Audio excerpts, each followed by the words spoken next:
जो स्टूडेंट्स माल्टा जा रहे हैं स्टडी वीजा पे या जाना चाहते हैं उनके लिए ये वीडियो काफ़ी इंपॉर्टेंट हो सकती है, क्योंकि इस वीडियो के अंदर आज मैं आपको बताऊंगा एक रिजेक्शन स्टोरी माल्टा स्टडी वीजा की। वैसे तो कोई रिजेक्शन स्टोरी बताता नहीं है, बट मैं आप लोगों को बताऊंगा ताकि आप लोगों को पता चले, कुछ इन्फॉर्मेशन मिले आप लोगों को, आपको भी समझ आए कि सीवीयू किस तरीके से क्या रिजल्ट वगैरह दे रहा है। तो मैं सबसे पहले मेरा ओपिनियन दे देता हूँ। मैं इस चीज़ के बारे में जीरो समझ पाया हूँ सीवीयू को। मेरे को नहीं समझ आ रहा कि सीवीयू किस तरीके से कंसीडर करके फाइल को रिजल्ट दे रहा है, बिल्कुल समझ नहीं पा रहा हूँ मैं।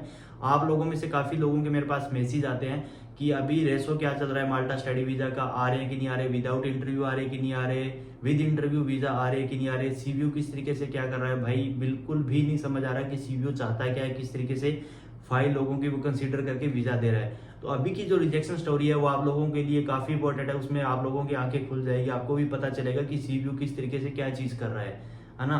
तो अगर एक चीज़ मैं आपको पहले बता देता हूँ, अगर आपको भी किसी वीज़ा के रिलेटेड इन्फॉर्मेशन चाहिए, हेल्प चाहिए, अप्लाई करवाना, तो आप मेरे से कॉन्टैक्ट कर सकते हो। तो अब मैं आपको स्टोरी बताता हूँ जो ये है। जैसे मैंने ये वीज़ा अप्लाई किया था, एक स्टूडेंट था, एकदम जेन्युइन प्रोफाइल थी, इतनी जेन्युइन प्रोफाइल ना तो आज तक मैंने कभी किसी की देखी है, ना कभी आज तक मैंने लगाई है। तो बेसिकली मैं आप लोगों को बता देता हूँ ये प्रोफाइल थी क्या। ये जो स्टूडेंट था इसने 2022 में 12th पास आउट करी थी, गैप बिल्कुल भी कम था जैसा कि आप लोगों को पता है, और आईलेट्स पीटी भी नहीं कर रखा था। वैसे आईलेट्स की ट्रेनिंग वगैरह कर रखी थी, तो अगर इंटरव्यू आता तो इंटरव्यू इजीली क्रैक कर लेता, कोई दिक्कत वाली बात नहीं थी। बट फिर भी सीबीयू ने वीज़ा रिजेक्ट किया और रीज़न दिया कि intent of stay was not reliable. तो फंड वगैरह की बात करूं तो फंड भाई 11 लाख के समथिंग शो कर रहे थे, जो कि उनकी फैमिली फंडिंग थी, 6 से 7 महीने पुरानी थी, और अकाउंट में बढ़िया तरीके से सारा कुछ मेंटेन करके रखा हुआ था।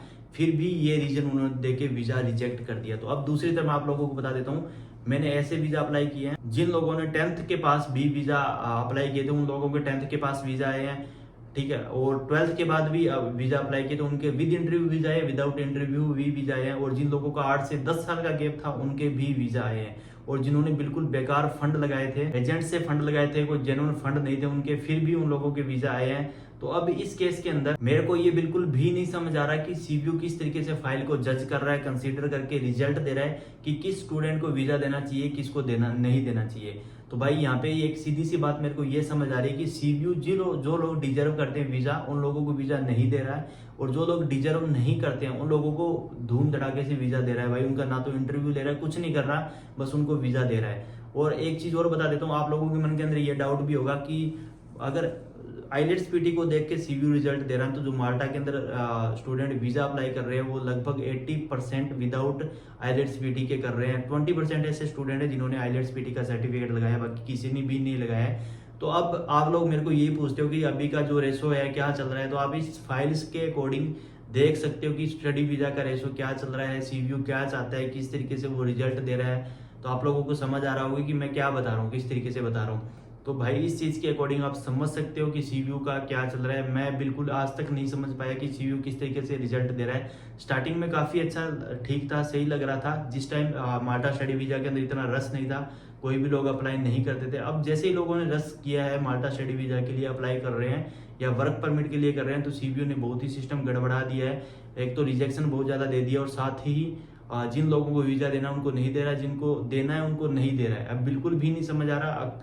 ये फाइल जो मैंने लगाई थी ना, इतनी जेन्युइन फाइल मैंने आज तक नहीं देखी थी, ना लगाई थी मैंने। और जो चेकलिस्ट के अकॉर्डिंग थे, और मैंने कॉलेज से सीवीयू से सारा कंफर्म करके मैंने सारे कुछ जो A to Z मैंने डॉक्यूमेंट सबमिट किए थे, ताकि कोई भी दिक्कत ना हो, फिर भी उसका वीज़ा रिजेक्शन दिया। और कॉमन रीजन बस एक ये स्टे वाला देते हैं, इसके अलावा कोई और रीजन नहीं देते हैं। बट मेरे को नहीं पता कि ये रीजन क्यों देते हैं, इनको ये रीजन नहीं देना चाहिए। जबकि कुछ और डॉक्यूमेंट में कमी हो तो उनको बतानी चाहिए, इस डॉक्यूमेंट कमी है तो ये सही करो, तब आप जाके करो। तो अब देखते हैं, रीअप्लाई करना पड़ेगा, रीअप्लाई में कुछ हो सकता है, देखते हैं सोल्यूशन क्या होता है। और बाकी उसके ऊपर जब आपके पास रिजेक्शन आता है तो उसके ऊपर लिखा भी होता है कि आप इसके लिए री अपील कर सकते हो। तो अपील करने के लिए मैं आप लोगों को सजेस्ट नहीं करूंगा, अपील में काफ़ी ज़्यादा टाइम लग जाता है, हो सकता है कि फिर से वो उठा के आपको वही रीजन दे दे, तो मैं नहीं बोलूँगा। बाकी आप दोबारा री अप्लाई कर सकते हो। जो ये रिजेक्शन आई थी इसका मैं लेटर भी आपको यहाँ पे दिखा रहा हूँ, जो आप देख सकते हो यहाँ पे।